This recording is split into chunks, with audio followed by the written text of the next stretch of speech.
Good morning. I'm just looking to make sure I'm on and I see that I am. How's everybody doing? I hope you're happy it's Friday. I kind of lose track of the days.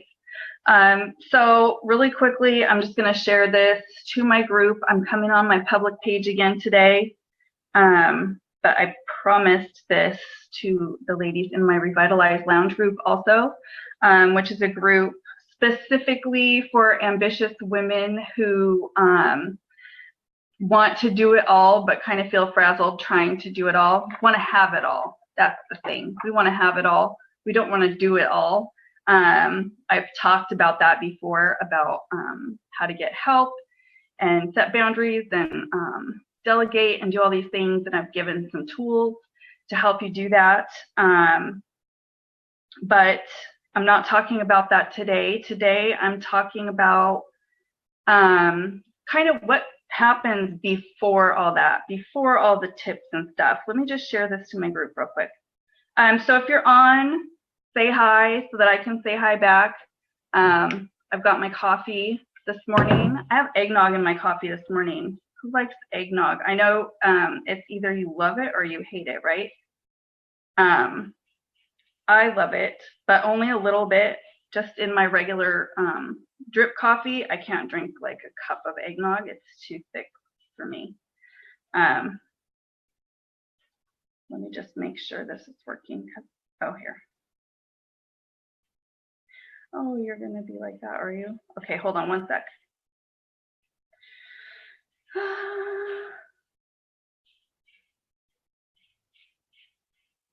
Okay.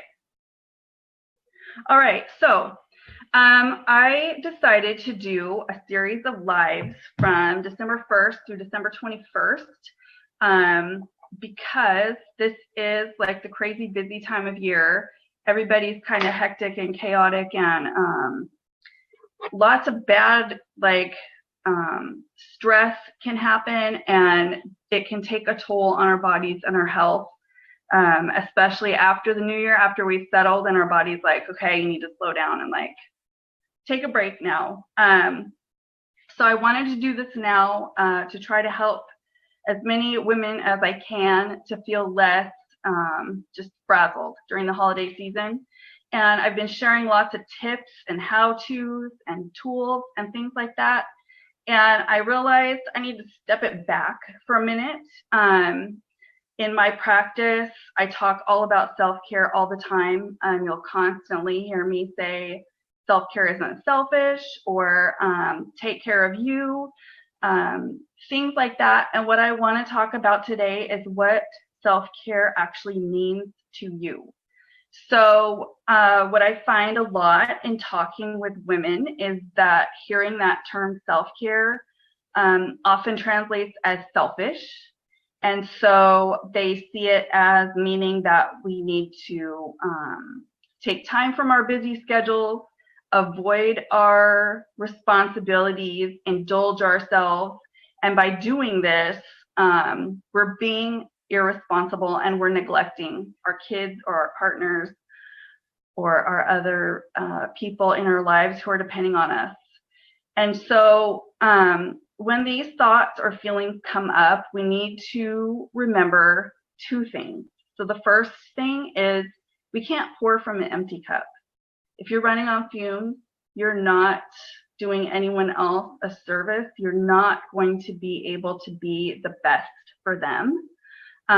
So what we give of ourselves to others should be an overflow from what we have given ourselves. We need to fill ourselves up first and be so full and so taken care of that we have the energy, that we have that positive mindset and feeling. So we're not feeling like we're being resentful that we have so much to take care of, or that we're doing things that we really don't want to do. That comes up a lot too. But right now, just focus on you fill yourself first, and you'll have so much left to give to everybody else who is depending on you. And the second one I feel is a big one. We are worthy of being cared for. So this one gets forgotten a lot. I think it's part of our culture and part of our upbringing and part of our just human nature that we don't think about that. We don't think about taking care of ourselves or doing things for ourselves and how that relates to everything else. We naturally want to give to others first and do for others first. But we are worth that effort also. And so it's not a matter of whether we feel like we've earned it or we feel like we deserve it because we did this, this, and this first. We got so many check marks on our list first. The thing is, we're worth taking care of just because we're here, because we're people, we're humans. We need to be taken care of. Everybody does, no matter your age or your position in life. Every person needs to be taken care of. And when we're adults, that's our responsibility to take care of ourselves.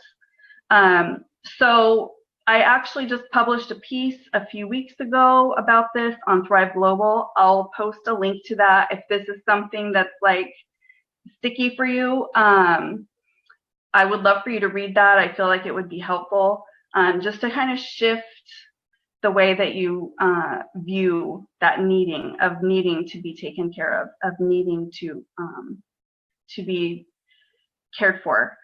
So, and this is why I want to bring this up today. It's so important because I can give you all the nutrition tips that I know. I can give you all the healthy lifestyle habits. I can give you all the tools to feel good every day.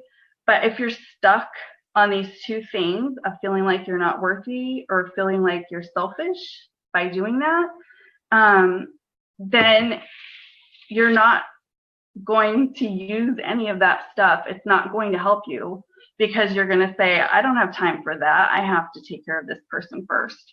Or I haven't done this, this, and this first. I have to do this first, and then I can do this other thing that fills me up and makes me more able to do all the things, right? So this topic is so important. It is what I cover the very first day of my workshop that I offered a few times this year. It's called 7 Days to Less Stress and More Energy. I'm not offering that again until next year. I'm reworking it a little bit at the moment, but I wanted to share with you a piece of this, and it's an exercise that I have all the participants do on the first day of this workshop. So it's very simple. You just take a few minutes in the quiet with a pen or pencil and a piece of paper and just write down what comes to your mind when you hear that term or when you think of that term, self-care. So some people think of it as a very strict or rigid dietary limitation or a really difficult exercise regimen. Some people feel really overwhelmed thinking they need to revamp their whole pantry or household or all their habits. Other people can feel dread over the thought of messing up. So especially if you tend to be kind of perfectionistic, that can be a sticky spot too because it's kind of that all or nothing thing. So I've done this before in the past too, and I've worked for a couple of years on getting through this and not doing it anymore. But I thought that if I started a program or started something new, that I had to stick to it rigidly. And the moment that I made a mistake or fell off track or messed up, whatever you want to call it, that's it. I'm done. I messed this up. I'm finished. And I went basically through my whole life like that up until a couple of years ago when I realized that, okay, like that's not working for me. So I need to just keep getting back up and trying again, keep getting back up and trying again. And so, but a lot of people still feel stuck in that. Like, I know that if I start this and I make a mistake, I'm going to give up and I'm going to beat myself up and then it feels gross. which it totally does, and I know because I've done it plenty of times. But you kind of get this like, why even bother starting? Because I know I'm going to make a mistake and then it's just going to be over anyways. So those are some examples of how I've felt, how other people that I've talked with have felt. And maybe you relate to those, or maybe there's something else that comes up for you. But this is so, so important.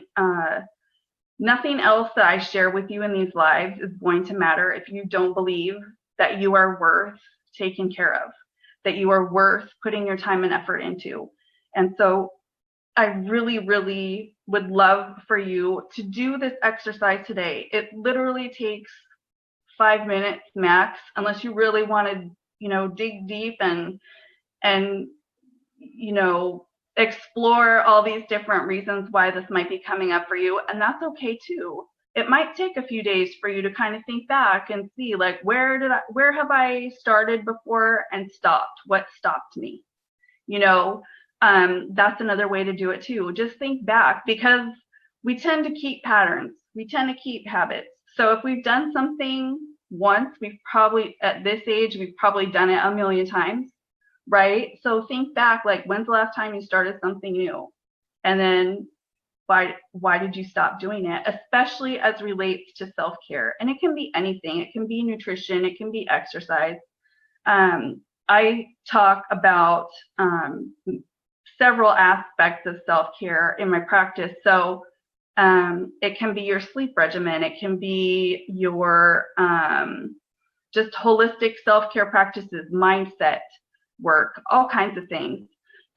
So think about that, and what have you started, and what has stopped you in the past, or what has stopped you from starting at all in the past. There must be a little flicker of something that goes through your mind that you're like, oh yeah, but wait, no, I don't need to do that right now. I'm not going to do that right now. You might come up with some excuses like, I don't have time, or I'm too busy, or I have this other thing, or I can't add any more stuff.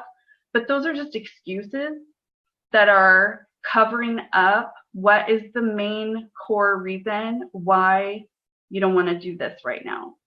So I really want you to think about that, especially as 2017 is drawing to a close and we're looking forward to the new year. It's a perfect time to just let go of some of those old blocks, some of those old hang-ups that are keeping us stuck and not where we want to be. And that's not to say that everybody needs fixed. I don't believe that at all. I used to very much, because I thought everything about me needed to be fixed. And I realized, I've learned over the last couple of years, really, to be more accepting of myself and to be more like, okay, this is how it is, but I want to feel a certain way, and I want my life to be a certain way, and I see a picture in my mind of what I want that to look like. And so I work to create that as closely as possible. We all have the power to make our lives what we want them to be. And so if you're tired of feeling sick and tired all the time, it's up to you. Like, you have the power to change that. And it really just takes some digging in and being with yourself and thinking about, what is it that's holding me back from making this happen? So that's what I had to share with you today. I'm going to check and see if there's any questions. If you do this exercise and you write it out and you want to share a picture of your writing inside my group, I would love that. Or you can share it on this post on my page if you're comfortable with that.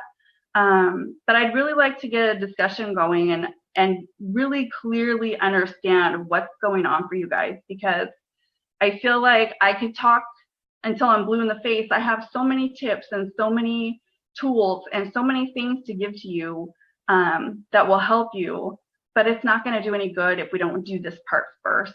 And the more that I understand where you're getting stuck, where you're holding back, where you're feeling like this self-care thing is like, whatever, I can't do that. I want to help you get through that too, because you totally can. and it's really important. It's just really, really important for your health, for your quality of life, everything. And so I think that what happens a lot of times is, especially as women, we tend to think that we're all alone in these things, and everybody else from the outside looks like they've got all this shit handled. They've got it all under control. You know, their house is perfect, their kids are perfect, their food is perfect, their bodies are perfect, their clothes are perfect, everything's perfect, and you're over here scrambling going, why can't I like even get my laundry folded? You know, like it's just, it's not like that. Everybody has their thing. Everybody has their imperfections. It's part of being human. But I think that when we express that and share that and have a safe place where we can connect with other women who understand what that feels like, what it feels like to be stuck in perfectionism or overwhelm, or feeling like you're not enough, like you're not worth taking 10 minutes to take care of. You know, if that's really deep down what's happening for you, you are not alone. And if you're not already inside my group, Revitalize Lounge, it's a private women's only group where we can talk about these things without, and it's very drama free, judgment free. I don't allow any of that stuff in there. It's a very kind-hearted and connected bunch of ladies inside of that group. And if that's what you're looking for, I would love to have you join us and have these conversations and figure out how we can get you from where you are to where you want to be. And that is what I am here to do. So let me just double check my comments real quick. Oh, you don't. Okay, I see that I have a comment, but I can't read it. So I don't know what's going on with that. I'll circle back and answer it in the comments if there was a question there. Okay, have a great Friday. Have a great weekend. I will be back tomorrow. I'm on every day, same time, 10 a.m. Eastern time, 7 a.m. Pacific. Yeah, and some I'm doing on my main page. Most I'm not. Most I'm doing just inside of my group. And if you want to discuss what we talked about today further inside of a private group, it's like a safe zone. So not everyone in the world can see what you're talking about, but you can get some support and connection and all that good stuff. I would love to have you join us, and I'll put the link for that underneath this video also. All right, I'll see you tomorrow. Bye.